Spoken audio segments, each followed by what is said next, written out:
গোটেই অসমবাসী ৰাইজক নমস্কাৰ। আজি এই দুখৰ দিনত এটা খবৰ শুনি অলপ মনটো ভাল লাগিছে।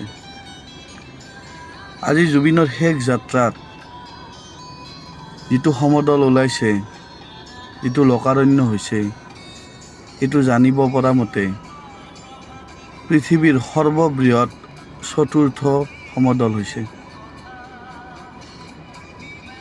মনটো এইকাৰণে ভাল লগা বুলি কৈছোঁ, কিয়নো আমাৰ অসমৰ ৰাইজে জুবিন গাৰ্গৰ প্ৰতি থকা মৰম স্নেহ আজি দেখুৱাই দিলে। এজন শিল্পীৰ প্ৰতি থকা মৰম আৰু স্নেহ আজি বিশ্বৰ আগত দেখুৱাই দিলে আমাৰ অসমৰ ৰাইজে। তাৰ কাৰণে গোটেই অসমবাসী ৰাইজক বহুত বহুত ধন্যবাদ।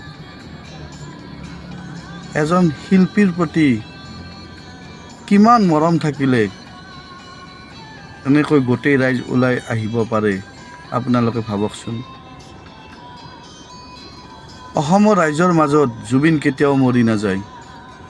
জুবিন থাকিব আমাৰ হৃদয়ৰ মাজত, জুবিন থাকিব আমাৰ প্ৰতিটো গানত, জুবিন থাকিব আমাৰ প্ৰতিটো দুখত, জুবিন থাকিব আমাৰ প্ৰতিটো সুখত, জুবিন থাকিব আমাৰ প্ৰতিটো কান্দনত, জুবিন থাকিব আমাৰ প্ৰতিটো হাঁহিত,